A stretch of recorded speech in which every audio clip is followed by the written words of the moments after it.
প্রতিদিন হাজার হাজার তেলাপিয়া মাছকে কেটে খেতে দেওয়া হয় কাঁকড়াকে। শুনতে অবাক মনে হলেও এভাবেই কাঁকড়া চাষ করে আসছেন সাতক্ষীরার কাঁকড়া চাষিরা। এখানকার এই কাঁকড়া রপ্তানি করা হয় বিদেশে।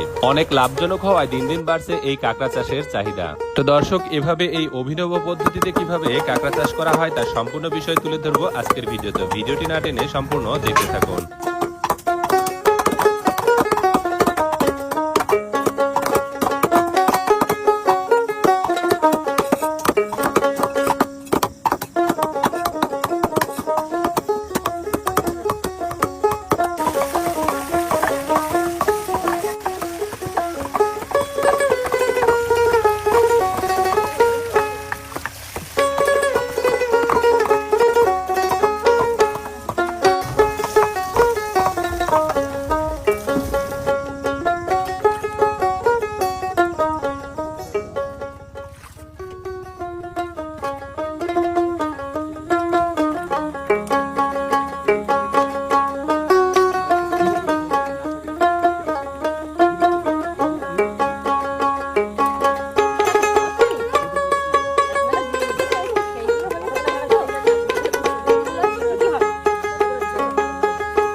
জিনিস খেয়াল রাখুন, এর গায়ে কিন্তু এক ফোঁটা পরিমাণে কোথাও ময়লা নেই।